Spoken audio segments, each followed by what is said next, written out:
በስመ አብ ወወልድ ወመንፈስ ቅዱስ አሐዱ አምላክ። ጤና ይስጥልኝ አድማጭ ተመልካቾቻችን፣ በልዑል እግዚአብሔር ስም እንደምን ሰነበታችሁ? ዛሬ ይትባረክ ዘድጓ በሚል ርዕስ የምንወያይበት መርሃ ግብራችን ላይ እንገኛለን።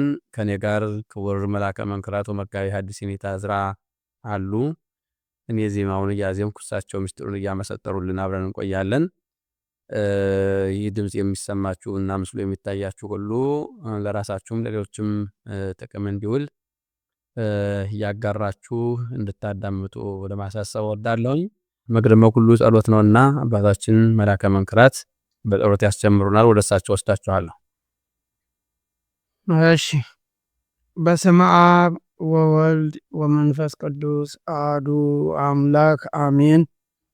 በቅድስት ሥላሴ እንዘ አምኖት ማፀን ክህደት ከሰይጣን መቅድመ ዛቲ የቅዱስ ቤተ ክርስቲያን ትርኢቲ ስላሴ ማርያም ጽዮን ለዓለመ ዓለም ናኩተከ ዚዮን ሲባከ ንባርከከ ዚዮን ታምነከ ነገን ለከ ትከነ ለስምከ ቅዱስ ነሳግን ለከ ወዘለከ ይሰግድ ኩሉ ወልከ ይትከነ ኩሉ ልሳን አንተ ውእቱ አምላከ አማልክት እግዚአብሔር ንጉሠ ነገሥት አምላከ አንተ ለኩሉ ዘስጋው ለኩሉ ጽንሱን ዘዋክሩክ ማረነ ቅዱስ ወልከ ዘይብላንቱ ሰሶ በተጸልከ መዝወር አቤቱ አምላካችን ሆይ በቸርነትህ እስከዚች ሰዓት ስላደረስከን እናመሰግናለን። ጉባኤ ነቢያትን፣ ጉባኤ ሐዋርያትን፣ ጉባኤ አበውን የባረክ የእኛንም ጉባኤያችንን ባርክልን፣ ቀድስልን። ሁለትም ሶስትም ሆናችሁ ብትሰባሰቡ በስሜ ብትሰባሰቡ በመካከላችሁ ሆናለሁ ብለሃልና ቃል ኪዳንህን አጽንተህ በመካከላችን እንድትሆን ምስጢርን፣ ጥበብን፣ ማስተዋልን ሁሉ እንድትገልጽልን ቅዱስ ፈቃድ ይሁንልን። አሜን። አቡነ ዘበሰማያት ይትቀደስ ስምከ ትምጻእ ወይኩን ፈቃድከ በከመ በሰማይ ከማሁ በምድር ሲሳየነ ዘለለ ዕለትነ ሀበነ ወኅድግና አበሳነ ወጌጋየነ ኢታብአነ እግዚኦ ሰመንሱት አላድነን ነው ባልሃን ኩሉ ኮይስ መዚአከ ኢቲ መንግሥት ኃይል ወስብሐት ለዓለመ ዓለም። ሰላም ለኪ መልአኩ ዘቴማራ ሰላም ለኪ ድንግል ወናይከ ወድንግል ስጋኪ እግዚአብሔር ጸው ሰላም ለኪ ወሬታ አንቺ ያነሱ ወስጅ ወልኪ ተስይብስ ይትሮም ላይ ተሳካ እግዚአብሔር ለኪ ዘልይ ወሰዓሊ ለነ ምሕረተ ወልኪ ኢየሱስ ክርስቶስ ከመ ይስረይ ለነ ኃጣውኢነ ተማይሰነ ያለም የበራዊ ቶካፌንሳው ሰላያ ወስራይ ኃጢአት ኢየሱስ ክርስቶስ ስለ ኃጢአት ኃጢአት ሁሉ ከማይሰራ ኃጢአት እግዚአብሔር ይፍታ። ይፍቱኝ። እግዚአብሔር ይስጥልን። ቅድም በመግቢያ እንደተናገርኩት ያው በዚህ ዕለት የምንወያየው ስለ ቅዱስ ያሬድ ድርሰት ከቅዱስ ያሬድ ድርሰት መካከል አንዱ ስለሆነው ስለ ጾመ ድጓ ነው። ዘመኑም የተመቸ ነው። ምንም ዕለቱን ጠብቀን ለመሄድ ባንችልም፣ ነገር ግን ጾመ ድጓ ነው የምናካሄደው። የደረስነው ከቅድስት ሐሙስ ነግህ ነው። የቅድስት ረቡዕን ጨርሰን ዛሬ የሐሙስን እዝል የምንጀምርበት ነው። ዜማውን አሰማለሁ።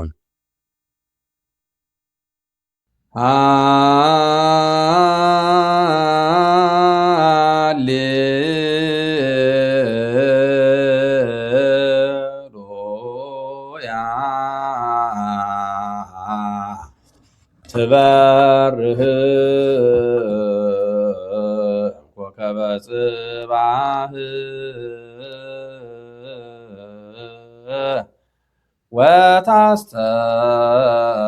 ወታስተርኢ ማርስተ አድባር አዳም ወሰናይት ጽዶት ወብርይት ከመ ፀሐይ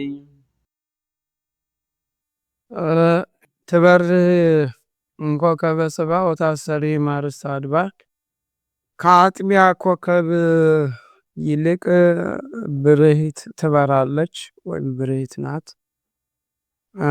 ትታያለችም ሊሆን ይችላል። ወታስተርኢ ማርስተ አድባር ከአድባራት ምንድነው ከተራሮች ራስ በልጣ ትታያለች። አዳም ወሰናይት ፈጽሞ የተዋበች ያማረች ናት።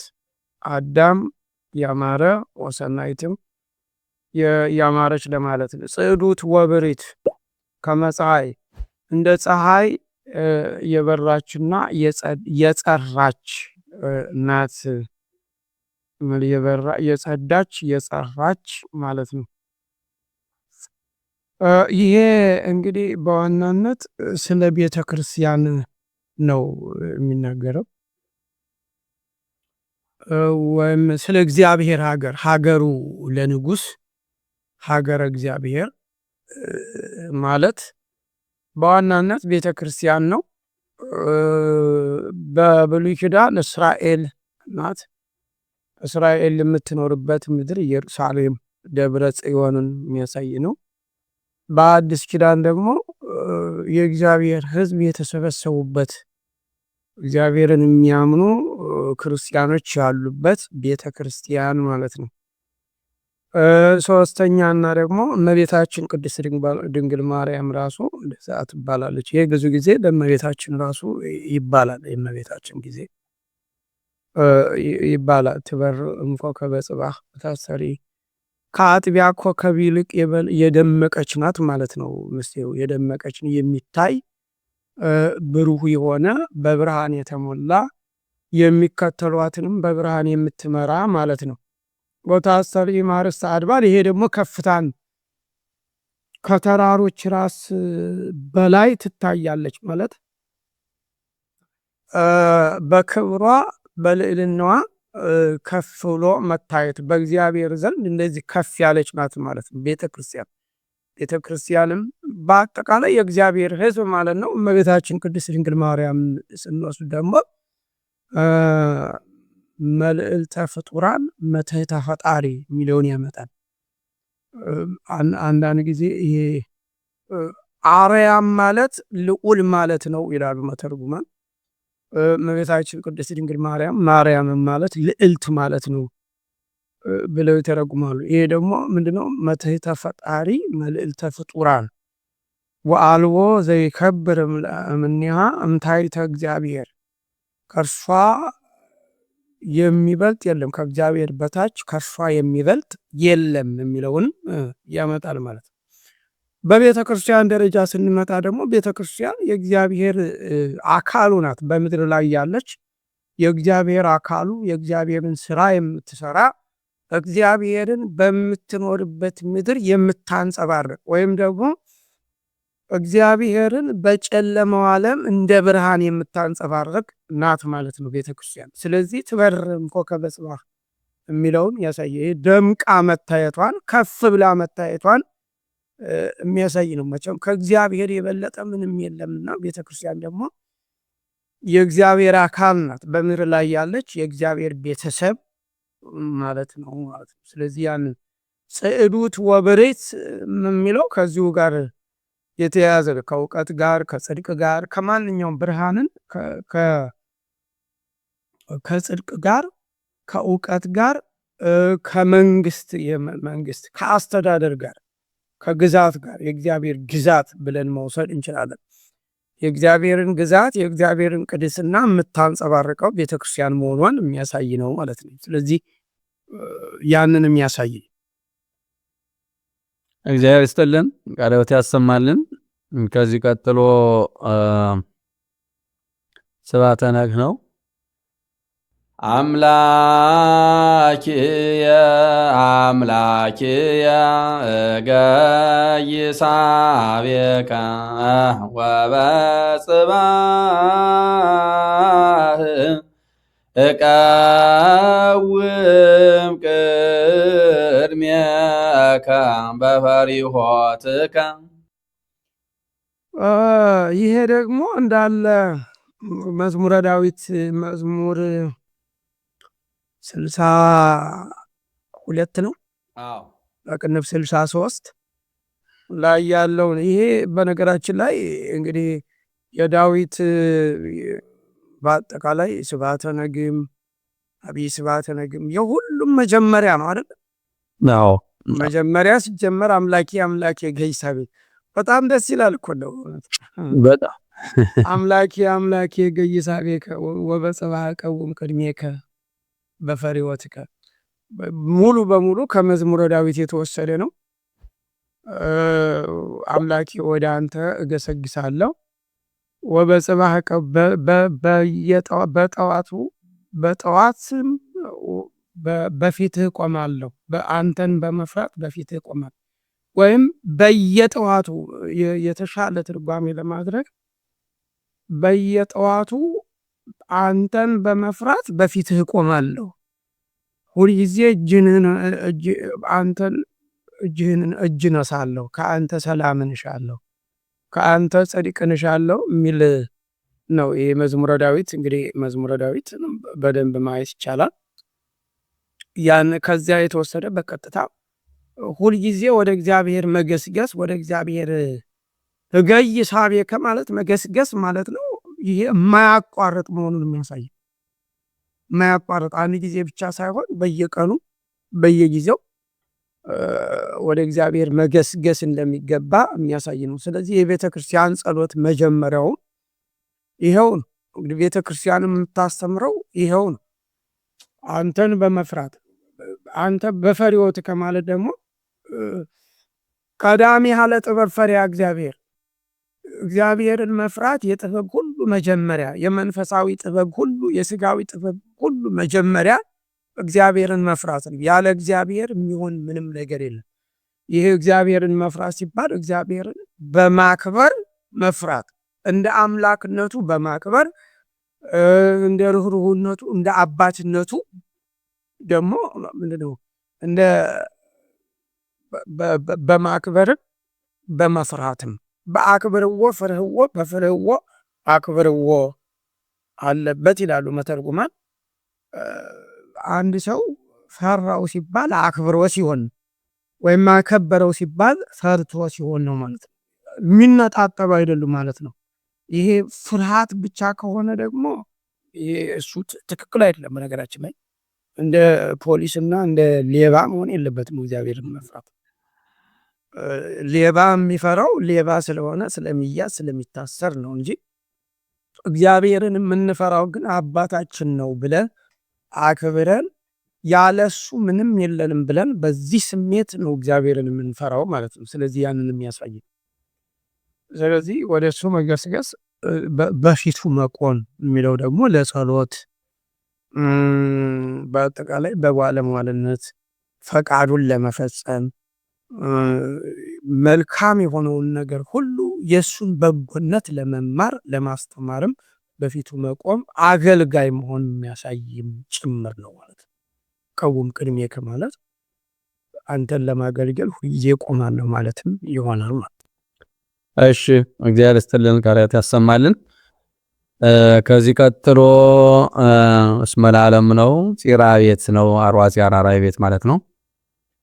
እግዚአብሔር ያበር ሊተ ያድህነኒ ምንትኑ ያፈርሃኒ እግዚአብሔር መይመና ለህይወት ምንትኑ ያደነግጸኒ ለምንት ትትየክዚ ነፍስያ ወለምንት ተሐውክኒ እስየ ፈዎ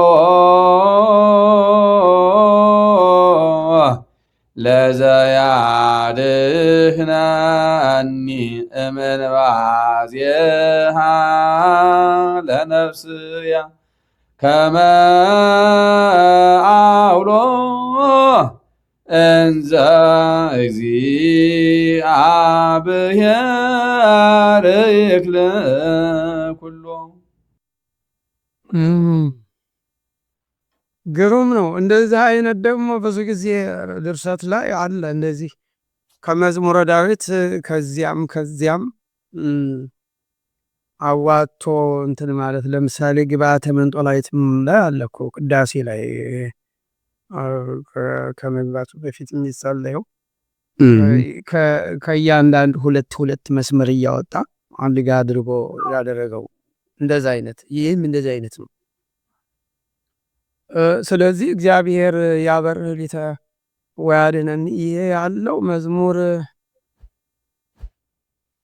26 አካባቢ እንደሱ ነው የሚሆነው። 26 ወይም 25 አካባቢ 26 ይመስለኛል። ስለዚህ እግዚአብሔር ያበርህ ሊተ ወያድኅነኒ ያድኅነኒ ወያድኅነኒ ነው ያኛው የሚለው ምንትኑ ያፈራሃኒ እግዚአብሔር ያበራልኛል። ያበርህ ሊተ ወያድኅነኒ ምንትኑ ያፈራሃል። ስለዚህ እግዚአብሔር ያበራልኛል።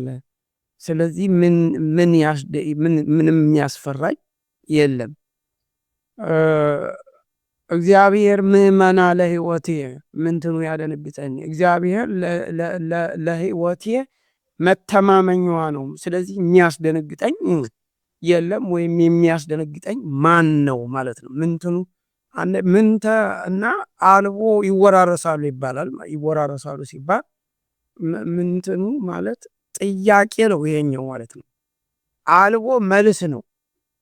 የጥያቄ መልስ ብዙ ጊዜ በተቃራኒ ነውና ስለዚህ ምንትን ማን ነው ሲል የለም ማለት ነው። ስለዚህ እግዚአብሔር ያበራልኛል፣ የሚያስፈራኝ የለም። እግዚአብሔር የሕይወቴ መታመኛ ነው፣ የሚያስደነግጠኝ የለም ማለት ነው። በእርግጠኝነት መጽሐፍ ቅዱስም አማርኛው እንደዚሁ ነው የሚለው ማለት ነው። ስለዚህ ያንን የሚያሳይ ነው። ከዚያ ይሄንን ካለ በኋላ ደግሞ የሚሄደው የመዝሙር 40 እና 41 እና 42 ላይ ያለውን ማለት ነው። ስለዚህ ለምን ትትከዜ ነፍሴ ወለምን ትታወክኒ፣ ነፍሴ ሆይ ለምን ትተክዣለሽ? ለምን ትታወኪያለሽ? እሴፎ ለዘያድኅነኒ እምእንባዜ ነፍሴ ከመ አውሎ እንዘ እግዚአብሔር ይክል ኩሎ። እግዚአብሔር ሁሉን የሚችል ሆኖ ሳለ ነፍሴ ሆይ ለምን ትታወኪያለሽ? ስለዚህ እግዚአብሔርን ሁልጊዜ እሴፎ የሚያድነኝን እግዚአብሔርን ሁልጊዜ ተስፋ አደርገዋለሁ። እምእንባዜ ነፍሴ ከነፍሴ ትካዜ ወይም ደግሞ ከነፍሴ እንባዜ አንበዘ ምንድነው ልብ አጣ እንደማለት ይሆንና መቃተት ይሆናል። መቃተት ወይም ደግሞ መታወክ ልንለው እንችላለን። ከዚያ ከልቤ ሐዘን ከልቤ መታወክ የሚያደናኝ ማለት በአውሎ እንደ መታወክ ሆነው ልቤ በአውሎ ነፋስ ይሄ እንደ ማዕበል ሞገድ አይነት ማለት ነው ከሆነው እንደሚያድነኝ እግዚአብሔርን ተስፋ አደርገዋለሁ። ይህም ደግሞ እንዘ እግዚአብሔር ይክል ኩሎ ሁሉን የሚችል እግዚአብሔር እያለ ማለት ነው ሳለልሽ ነፍሴ ለምን ትታወኪያለሽ ማለት ነው። በእውነት ትልቅ ጸሎት ነው። ይህ መዝሙረ ዳዊት ላይ ያለውን በደንብ ማየት እንችላለን። እግዚአብሔር ያበርህ ሊተ የሚለው ማለት ነው። እንትንም አለ እኮ መዝሙርም ይዘምሩታል ብዙ ጊዜ ልጆቻችን ያን ማለት ነው። ስለዚህ እግዚአብሔር የሁላችን መታመኛ ነው። እግዚአብሔር ካለ የሚያስፈራን የለም። መዝሙረ እንደውም ዳዊት ያለው አንተ ከኔ ጋር ከሆንክ በሞት ጥላ ውስጥ ባልፍ እንኳ ራሱ ክፉን አልፈራም። በሞት ጥላ ውስጥ ማለፍ ማለት በመከራ ውስጥ ለሞት የሚያደርስ መከራ ሁሉ አልፎ ማለት ነው። በሞት እንኳ አይቆጨኝም። አንዳንድ ጊዜ እንረሳለን። እኛ መንፈሳዊውን ነገር እንተወውና በስጋዊ ነገራችን ላይ ብቻ እናተኩራለን። በቤተ ክርስቲያን ራሱ ተአምራት ስንናገር ከሞት አድኖኝ ከስጋዊ ሞት ማለት ነው፣ ከሕመም ተፈውሼ ገንዘብ አግኝቼ የሆነ ነገር ምንድነው በስጋዊ ነገር ተቃንቶልኝ ሰው ሆኜ ወይም ሰው ሆናለሁ የሚል ነው። እነዚህ ሁሉ አስተሳሰቦች መንፈሳዊነትን የተንተራሱ በስጋዊ ሀሳብ ላይ የተንጠለጠሉ ናቸው። መንፈሳዊነት ግን እንደዛ አይደለም። ብሞት እንኳ የእግዚአብሔር ነኝ የሚል ነው። መስቀሉን ተሸክሞ ምንድነው ይሄ ኢየሱስ ክርስቶስ ሲያስተምር መስቀሉን ተሸክሞ ይከተለኝ ይጽላ ነፍሶ ሲል ምንድነው? ነፍሱን ይጣል ይጥላ። በእኔ መስቀሉን ተሸክሞ እኔን የሚከተል ነፍሱን የሚጠላ ሁሉ ያገኛታል፣ ነፍስን የሚያገኝ ሁሉ ደግሞ ይጥላታል የሚለውን ሁሉ ያመጣል። ይሄ ኩን መሃይም እስከ ለሞት ከሚለው ጋር የተያዘ እስከ ሞት ድረስ የታመንክ ሁን እኔ የህይወት አክሊል እሰጥሃለሁ ማለት። ስለዚህ ይሄ የሚያያዘው ብዙ ጊዜ ከኢየሱስ ክርስቶስ በዓለም ሳላችሁ መከራ አለባችሁ፣ የግድ በመከራ ውስጥ ታልፋላችሁ ማለት ነው። ስለዚህ ሞትም ቢሆን ለመቀበል ራሱን ማዘጋጀት ነው መንፈሳዊ እንጂ በስጋዊነት መዳን ብቻ አይደለም። አዎ በስጋዊ መዳን ያስፈልጋል። ነገር ግን መንፈሳዊውን ደግሞ ረስተን አይደለም። እግዚአብሔር ሐዋርያትን በዓለም ውስጥ ሲልካቸው እንደ በጎች በተኩላዎች መካከል እልካቸዋለሁ ያለው። ስለዚህ ምን ማለቱ ነው? ትበላላችሁ ማለት ነው፣ ትሰበራላችሁ ማለት ነው። ይሄንን ሁሉ ለመቀበል ራሳችሁን ማዘጋጀት አለባችሁ ማለት ነው። ነገር ግን ይሄ ሲባል ዝም ብሎ ራስን ደግሞ ለመከራ አሳልፎ መስጠት ደግሞ ሞኝነት፣ ጅልነት ነው የሚሆነው ማለት ነው። ነገር ግን በሃይማኖት ምክንያት የመጣ መከራ ታግሶ መቀበል እንደነ ኢዮብ፣ እንደነ ቅዱስ ጳውሎስ፣ እንደነ ሐዋርያት ራስን አሳልፎ ሰጥቶ የሚመጣውን መከራ በጸጋ መቀበልም ያስፈልጋል ማለት ነው። ስለዚህ እግዚአብሔር የህይወት የመታመኛ ነው ሲል እንትንም ነው። ይሄ ምንድነው? ብሞትም እሞታለሁ የሚል አይነት ነው። ባያድነን እንኳ አማልክትህን አናመልክም ነው አይደል?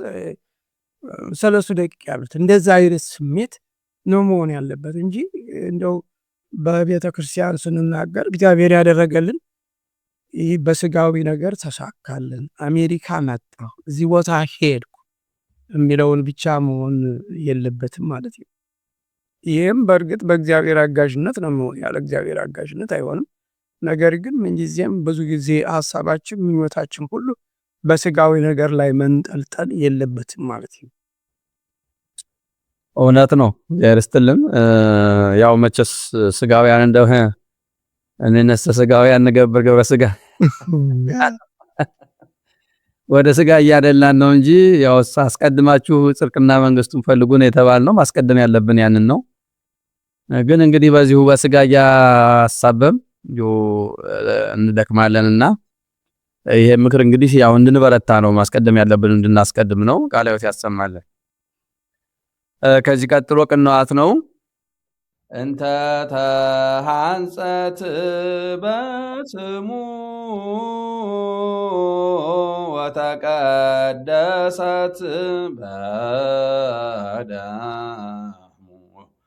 ወተአትበት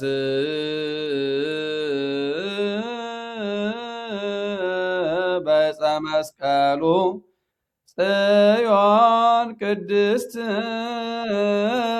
ቤተ ክርስቲያን ማዛሆሙ ለቅዱሳን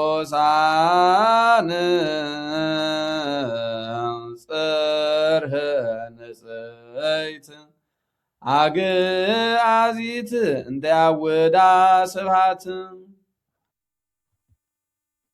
መልካም። እንተ ተሃንጸት በስሙ ወተቀደሰት በደሙ፣ በስሙ የታነጸች ወተቀደሰት በደሙ፣ በደሙም የተቀደሰች ወተአትበት በዕፀ መስቀሉ፣ በመስቀሉም የታተመች ወይም ደግሞ በመስቀሉ ተአትበ ነበር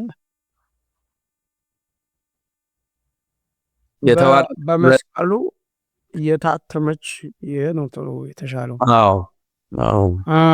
በዕፀ መስቀሉ የታተመች ጽዮን ቅድስት ቤተ ክርስቲያን መጠጊያ ጽዮን ቅድስት ጽዮን የምትባል ቅድስት ቤተ ክርስቲያን መዓዛ ሆሙ ለቅዱሳን የቅዱሳን መዓዛቸው ጽርህ ንጽሕት ንጽሕት አዳራሽ አግዓዚት ነፃ የምታወጣ ንጽሕት አዳራሽ እንተ አውዳ ስብሐት ምስጋና የሚከባት ወይም ክብር የሚከባት ማለት ነው። ክብር ስብሐት ክብር ይሆናል። ብዙ ጊዜ በብዛት ስብሐት ይሁን ሲባል ክብሩ ማለት ነው።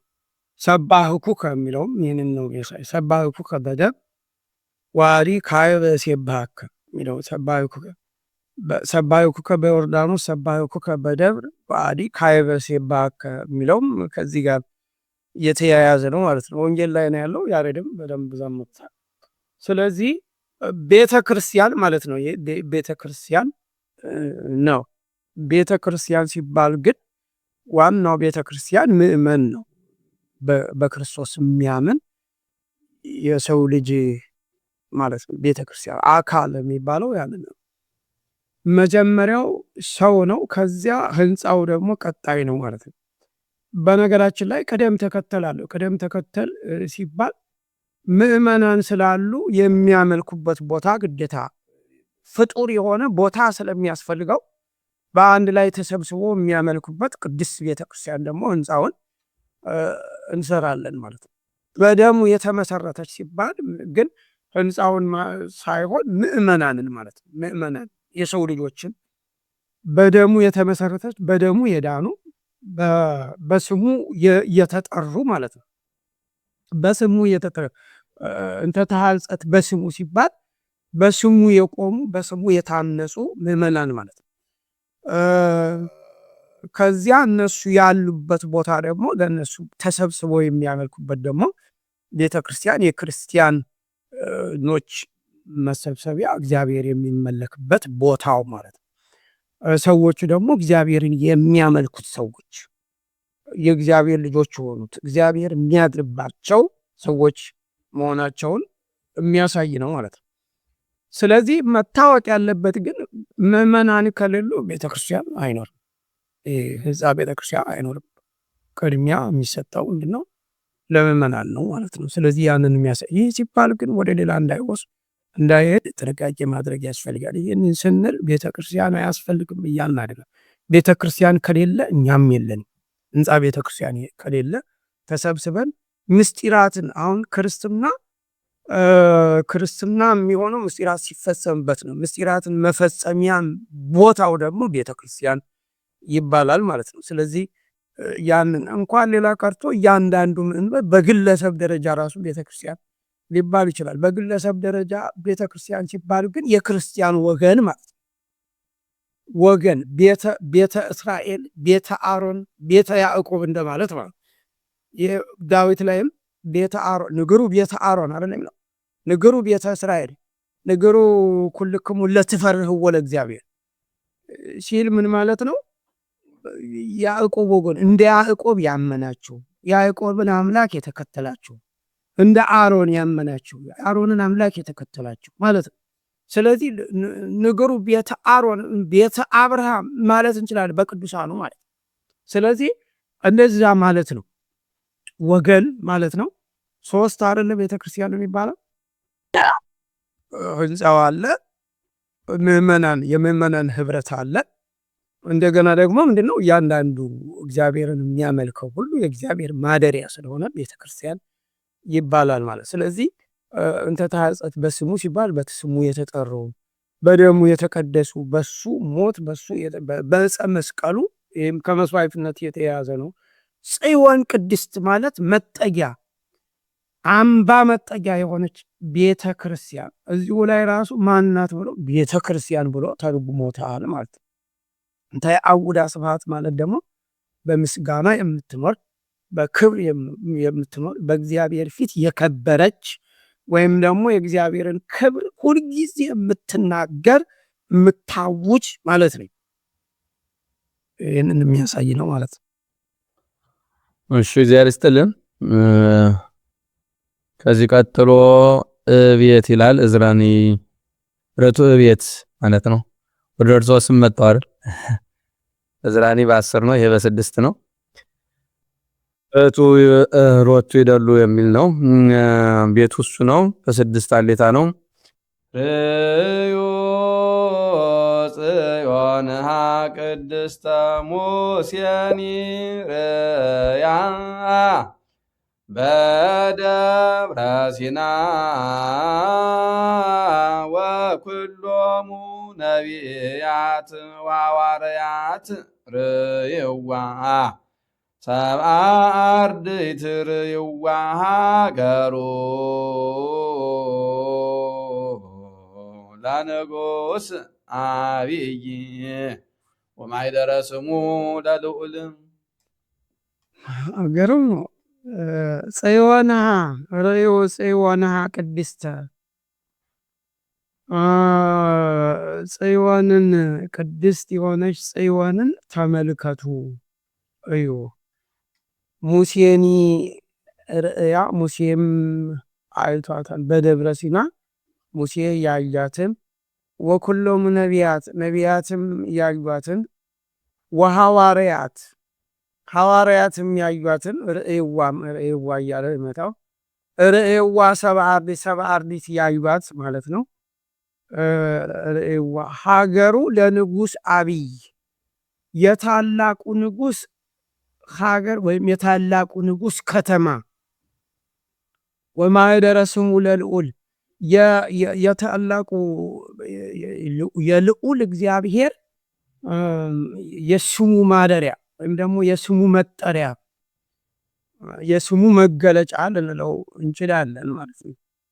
ይህም ከበፊት ካሉት ጋር ካየሁት ጋር ተመሳሳይ ነው ማለት ነው። አሁን እዚህ ላይ ግን ልዩነቱ ጽዮን ማለት መጠጊያ ማለት ነው። የግፉአን ሁሉ መጠጊያ። እዚህ ላይ ደግሞ እግዚአብሔርን የሚፈልጉ ሰዎች ሁሉ መጠጊያ ማለት ነው። ከእግዚአብሔር ክብር የሚፈልጉ፣ ከእግዚአብሔር ጽድቅ የሚፈልጉ፣ ከእግዚአብሔር ቅድስና የሚፈልጉ፣ የእግዚአብሔር የሆነውን የሚፈልጉ ሁሉ መጠጊያቸው ማለት ነው። ጽዮን ቅድስተ ሲል ማለት ነው። ቅድስት ደግሞ በቅድስና የምትኖር ማለት ነው። ሙሴን ርእያ ማለት ታሪኩን ነው የሚያመጣው። ሙሴ በደብረ ሲና ያየውን የእግዚአብሔርን ክብር ነው የሚያሳየው። ወኩሎሙ መኑ በደብረ ሲና ወኩሎሙ ነቢያት ብዙ ጊዜ አዲስ ኪዳን ላይ እዚህም እንደው ማምጣቱ በጣም ይገርመኛል። አዲስ ኪዳን ላይ የብሉይ ኪዳን መጻሕፍት በሙሉ ሲገለጡ ሙሴና ነቢያት ተብለው ነው የሚጠሩት። ሙሴና ነቢያት ወይም ኦሪትና ነቢያት፣ ሕግና ነቢያት ለዚህ ነው የሚለው ማለት። አሁን ኢየሱስ ክርስቶስ ብዙ ጊዜ በዚህ ነው ሙሴና ነቢያት ቦሙ ሙሴ ወነቢያት። እኔ ኦሪትና ነቢያትን ልሽር የመጣው አይምሰላችሁ። ሕጉም ነቢያትም ይህ ነው ሲል ምንድነው ይህን የሚያሳይ? ሕግ ኦሪትና ነቢያት ተሰቅለዋል ሲል ሁሉ ይህንን ነው የሚያሳየው ማለት ነው። ስለዚህ ነቢያት ሲል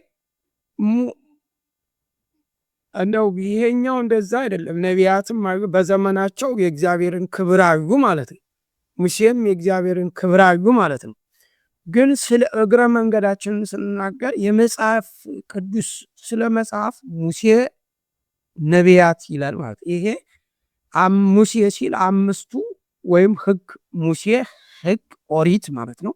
ኦሪትም ቢል ሕግም ቢል ሙሴም ቢል ተመሳሳይ አንድ አይነት ነው። እነዚህ አምስቱ የሙሴ መጽሐፍት ማለት ነው። ነቢያት ማለት ደግሞ ከኢያሱ ጀምሮ በአጠቃላይ የብሉይ ኪዳን መጽሐፍትን በሙሉ ማለት ነው ማለት። ስለዚህ እንደዚህ ተብሎ የሚጠቃለለው ብዙ ጊዜ አዲስ ኪዳን ላይ አስተምሮ።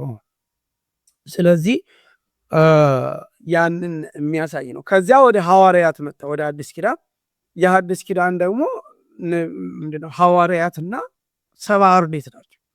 ሐዋርያትም አዩአት፣ ሰብአ አርድእትም አዩአት። ይቺ ሀገር ደግሞ እንግዲህ የሚነጻጸረው አብይ እግዚአብሔር የሚለው መዝሙር 40 ስንት ነው? አብይ እግዚአብሔር የሚለው ማለት ነው። ያው 48 ነው። እንደዛ አካባቢ አብይ እግዚአብሔር የሚለው ሀገሩ ለንጉሥ አብይ የሚለው ነው። ያን ነው። ይሄ ኢየሱስ ክርስቶስም ጠቅሶታል። የታላቁ ንጉሥ ከተማ የሚለው ማቴዎስ ወንጌል ላይ በኢየሩሳሌምም አትማሉ፣ እሷ የታላቁ ንጉሥ ከተማ ናት፣ ሀገሩ ለንጉሥ አብይ ያለው ኢየሱስ ክርስቶስ ማለት ነው። ወደ ቤተ ክርስቲያን ስንመጣ ደግሞ አሁን የታላቁ ንጉሥ ከተማ የታላቁ ንጉሥ ሀገር ቤተ ክርስቲያን ናት ማለት ነው። ወደ አዝልቀን ስናየው ደግሞ መንግሥተ ሰማያት ናት። መንግሥተ ሰማያት ሰማያዊት ኢየሩሳሌም የእግዚአብሔር ግዛት፣ ርኩሰት የሌለባት፣ ክፋት የሌለባት የእግዚአብሔር ገዥዋ የሆነላት አዲሱ ዓለም ማለት ነው። ያንን የሚያሳይ እንደሆነ ያሳያል። ስለዚህ ይህንን የታላቁ ንጉሥ ከተማ የስሙ መጠሪያ ክብሩ የሚገለጥባት የእግዚአብሔር ክብር የሞላባት አገር መሆኑን የሚያሳይ ነው ማለት ነው። እግዚአብሔር ይስጥልን፣ ቃለ ሕይወት ያሰማልን። እዚህ ቀጥሎ ሰለስት ነው። ሰለስቱ ሶባ የተነሳ ነው። በሃንበላ ለቤተ ክርስቲያን በስባት ዘላዕሌሃ ሀደረ ቃለ ጽድቅ። በሃንበላ ለቤተ ክርስቲያን ቤተ ክርስቲያንን ሁልጊዜ በሃንበላ እጅን እንሳት ወይም ደግሞ ቤተ ክርስቲያንን እንሳለም ማለት ነው። በስብሐት ዘላዕሌሃ በስብሐት በምስጋና ሁልጊዜ እሷን ሁልጊዜ ቤተ ክርስቲያንን እጅ መንሳት እንዳለብን ያሳያል። ዘላዕሌሃ ሀደረ ቃለ ጽድቅ የጽድቅ ወይም ጽድቅ ራሱ ኢየሱስ ክርስቶስ ያደረባት ወይም የእሱ ክብር የተገለጠባት ዘላዕሌሃ ሀደረ ቃለ ጽድቅ ማለት ወይም ደግሞ የእውነት ቃል በእሷ ያደረባት ቤተ ክርስቲያንን በምስጋና ወይም በጸሎት ልንለው እንችላለን። በአጠቃላይ ሁልጊዜ በቤተ ክርስቲያን ተገኝቶ ለእግዚአብሔር ምስጋና ማቅረብ እንደሚገባ የሚያሳይ ነው። እንደዚህ አይነት ብዙ ጊዜ ብለናልና ብዙም በዚህ ላይ ብዙ መቆየት ምናልባት ዘላዕሌሃ ሀደረ ቃለ ጽድቅ ሲባል እውነተኛው አስተምሮ፣ እውነተኛው ጽድቅ፣ እውነተኛው ቃል በእሷ የሚገኝ ወይም ደግሞ የእግዚአብሔር ፈቃድ በእርሷ የሚገኝ ማለት ነው። ወይም ደግሞ የእግዚአብሔር ክብር የተገለጠባት ቤተክርስቲያን ሁልጊዜ ከቤተክርስቲያን መራቅ እንደሌለብን ሁልጊዜ እጅ መንሳት እንዳለብን የሚያሳይ ነው ማለት ነው። እሺ እግዚአብሔር ይስጥልን። እውነት ነው እንግዲህ ያው በየጊዜው ቤተክርስቲያንን ደጅ መጽናት መማፀን፣ በተለይ በዚህ በጾሙ ደግሞ ያው እንደ አባቶቻችን ብሂል ነካ ለኪዳን ጠባ ለቁርባን ማለት የሚገባበት ዘመን ስለሆነ ይህንን መልእክት ነው የሚያስተላልፍልን። አሁን ወደ መጨረሻው ደርሰናል። ሰላም ነው። ፂራ ቤት ይባላል። አሯጺ አራራይ ማለት ነው። ፂራ ማለት ከመዝ ይቤ እግዚአብሔር ዛዳነኪ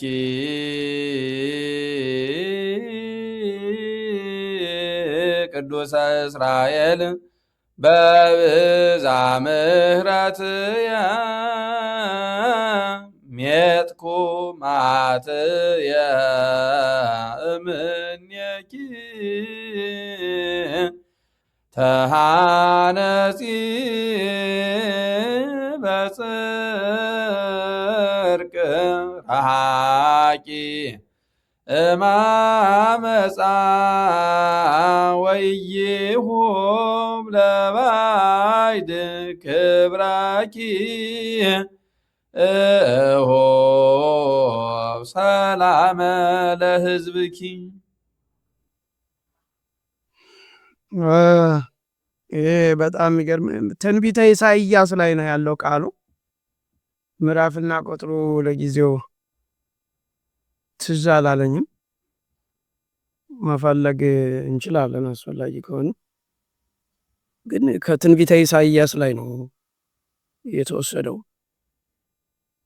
ከመዝ ይቤ እግዚአብሔር ዘአድኃነኪ ያዳነ ቅዱሰ እስራኤል የእስራኤል ቅዱስ እግዚአብሔር ያዳነሽ የእስራኤል ቅዱስ እግዚአብሔር እንዲህ ይላል በብዛ ምሕረትየ በብዛ ምሕረቴ ማለት በቸርነቴ ብዛት ምንድን ነው? በይቅርታዬ ቸር ስለሆንኩ ያዳንኩሽ እግዚአብሔር ብሎ ይናገራል። በብዛ ምሕረቴ ማለት በይቅርታዬ ብዛት በይቅርታው ብዛት እናርቀን እንተርጉመው። በይቅርታው ብዛት ያዳነሽ የእስራኤል ቅዱስ እግዚአብሔር እንዲህ ይላል። ሜት ቁምአቴ ወደዛ በቸርነቴ ብዛት ሜት ቁምአቴ መዓቴን ከአንቺ አራቅኩ መለስኩ። ኔኪ ታነጺ በጽድቅ ስለዚህ እኔ ይቅር ስላልኩሽ በጽድቅ ታምነሺ። ረሃቂ ማነጻ አመጻ ከአመጻ ራቂ ወኢይሁብ ለባዕድ ክብረኪ ከክብርሽን ለባዕድ አሳልፌ አልሰጥም። እሁም ሰላመ ለሕዝብኪ ሰላምን ደግሞ ለሕዝብሽ እሰጣለሁ አለ። ይሄ መልእክት በነገራችን ላይ ለእኛ በጣም አስፈላጊ ነው። በጣም እኔ አሁን ይህንን ስናገር በቃ እግዚአብሔር እየተናገረን እንደዚህ እያለን እንደሆነ ነው የሚሰማኝ። ረሃቂ እግዚአብሔር እንደ ባል ሆኖ ነው እስራኤልን የሚያናገረው ማለት እንደ ባል ለባዕድ ክብረኪ ባል ለሚስቱ ምን ያህል እንደሚቆም ጥፋተኛ ነበርሽ፣ ጥፋትሽን በምህረቴ በቸርነቴ ይቅር ብዬሻለሁ። ከዚህ በኋላ ግን ከአመፃ ራቂ፣ በጽድቅ ታነጪ ነው። ይህ ለተነሳይ በጣም አስፈላጊ ነው ማለት ነው። ትልቅ መልእክት ነው። ምዕራፍና ቁጥሩ ትዝ ቢለን ደስ ይለኝ ነበር ለመናገር።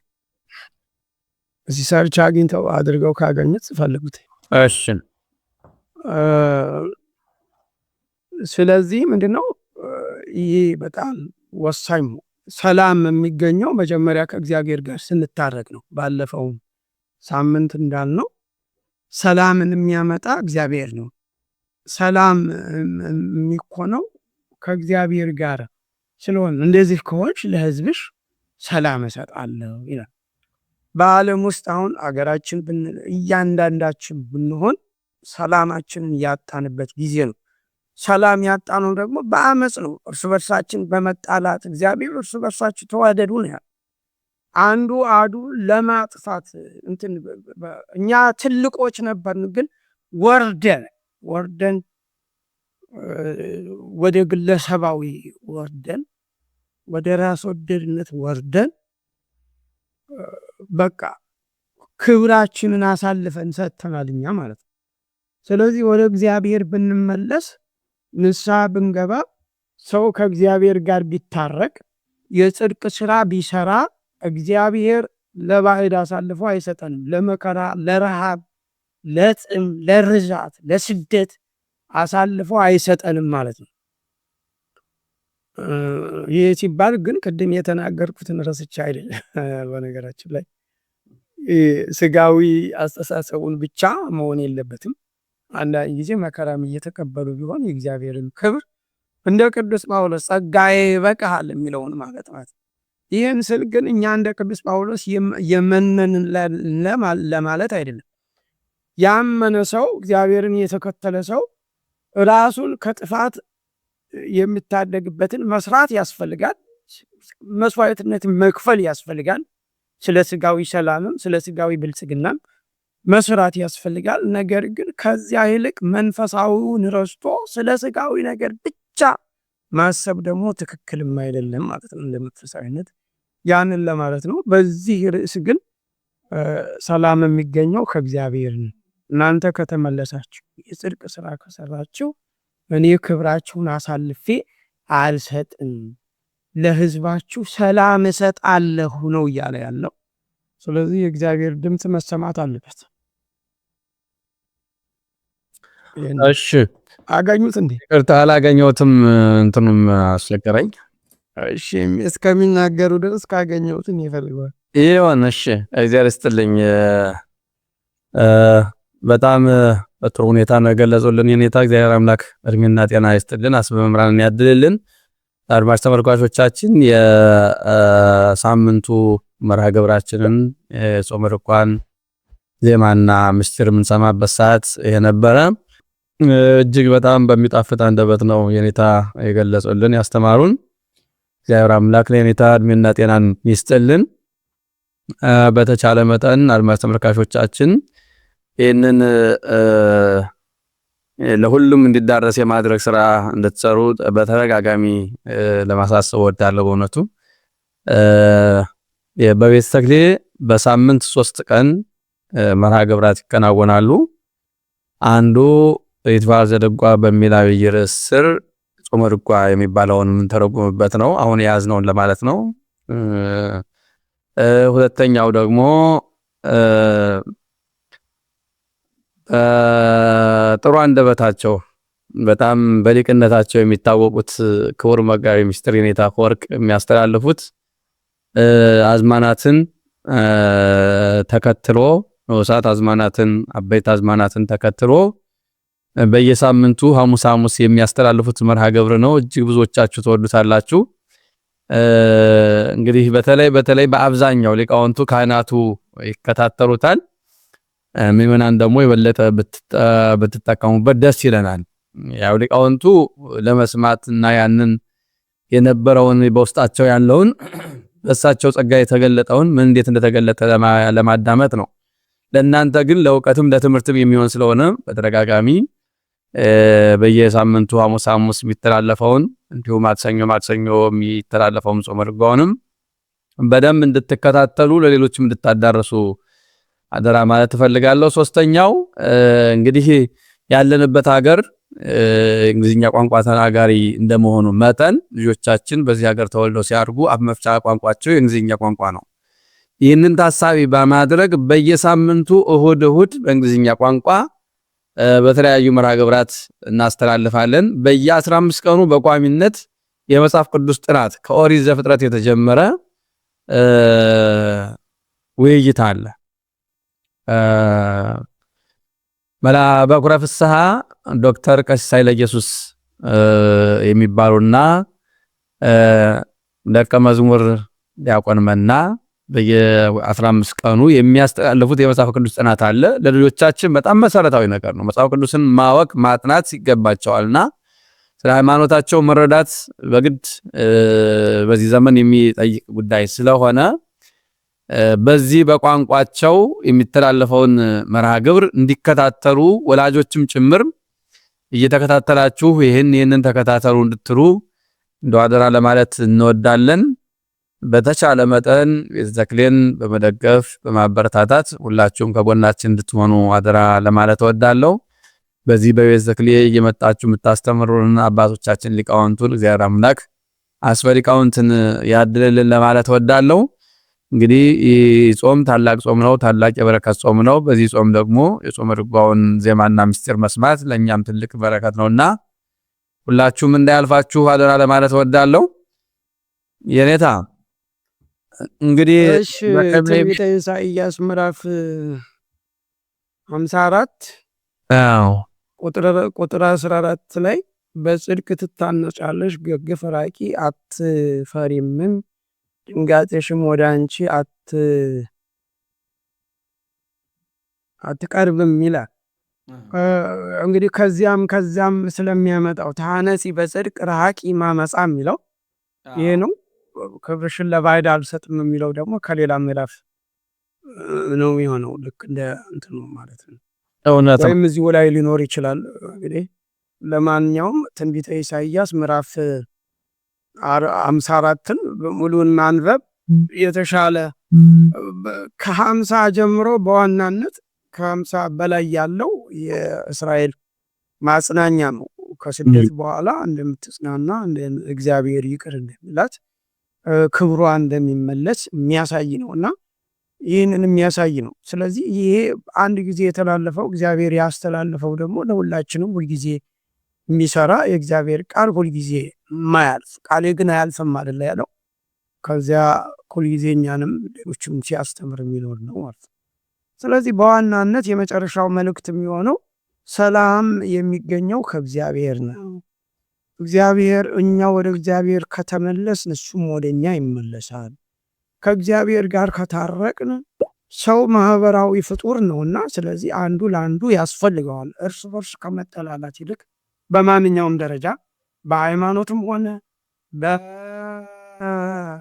በዘረኝነትም በማንኛውም ደረጃ እርስ በርስ ከመጠላለፍ ይልቅ እርስ በርስ መደጋገፍ ነው የሚወደው እግዚአብሔርና ስለዚህ በተለይ እንደ ክርስቲያን ንስሐ መግባት የእግዚአብሔር መሆን መከራውን ቢኖር በመከራ ውስጥ ሆነን እንኳ ራሱ እግዚአብሔር ሰላም እንደሚሰጥ ያሳያል። በዓለም ሳላችሁ መከራ አለባችሁ፣ አይዟችሁ በእኔ ግን ሰላም ይሆንላችኋል፣ ነገር ግን እኔ ዓለምን አሸንፌዋለሁ ብሏል ማለት ነው። ይህን ዓለምን ያሸነፈው ኢየሱስ ክርስቶስ በመከራ ውስጥ ሆኖ ነው ማለት ነው። እኛም ይህንን እንድንከተል ነው የሚያሳየው እና ራሳችንን ካዘጋጀን እግዚአብሔር ይቅር ይለናል የሚለውን ለመናገር ነው። የሰማነውን በልቡናችን ያሳድርብን። አሜን። እግዚአብሔር ይስጥልን፣ ቃለ ሕይወት ያሰማልን። እንግዲህ ትልቅ መልእክት ነው አሁን የተላለፈው፣ ሁላችንም ተግባራዊ እናድርገው። ለዛሬው እዚህ ላይ ይቆየን፣ በጸሎት ያሳርጉልን። እሺ። አቤቱ አምላካችን ሆይ በመካከላችን ተገኝተህ እንድንወያይ እንድንመካከር ያንተ የሆነውን ቃል ሳይገባን እንድናስተላልፍ ስለፈቀድክልን እናመሰግንሃለን። የተናገርነውን ቃል ደግሞ እግዚአብሔር አንተ መንፈስህን ልከህ በሰሚዎቹ ላይ ሁሉ የተሻለ መልእክት እንድታስተላልፍ ቅዱስ ፈቃድ ይሁንልን። እኛ በዚህ ቀርበን ያስተላለፍነው ከራሳችን ብቃት ከራሳችን ፍላጎት ሳይሆን የአንተን ምሕረት የአንተን ቸርነት ተከትለን ነውና አምላካችን ሆይ ይህን ተመልክተህ አንተ በእኛ በኩል ልታስተላልፍ የምትፈልገውን እንድታስተላልፍ ቅዱስ ፈቃድ ይሁንልን። ወደፊትም በምናደርገው ሁሉ አብረህ እንድትሆን ቅዱስ ፈቃድ ይሁንልን። ቤተ ክርስቲያናችንን ከመከራ ጠብቅልን፣ አጽራረ ቤተ ክርስቲያንን ማስታግስልን፣ ህዝባችንን ሰላም አድርግልን፣ አገራችንን ጠብቅልን። ለዓለም ሁሉ ሰላም፣ ፍቅር፣ አንድነትን ላክልን። አሜን። አቡነ ዘበሰማያት እንበል። አቡነ ዘበሰማያት ይትቀደስ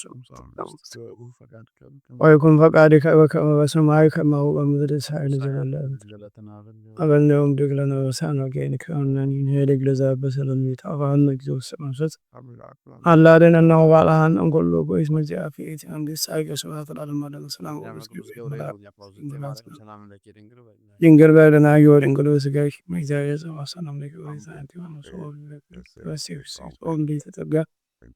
እግዚአብሔር ለጊዜለ ወሰአሊ ለነ ምሕረተ አውቆል ኢየሱስ ክርስቶስ ከመይሳይለና ታውለት ማይተነቃል ይያገራል ኦቶ ካፊር ሰው ዘላጋቲያት ኢየሱስ ክርስቶስ ስለያት ያት ቅዱስ ከመይሰራት እግዚአብሔር ይፍታ። እግዚአብሔር ይስጥልን። ሰላም ዋሉ። እግዚአብሔር ይስጥልን። እግዚአብሔር ይጠብቅልን። አሜን።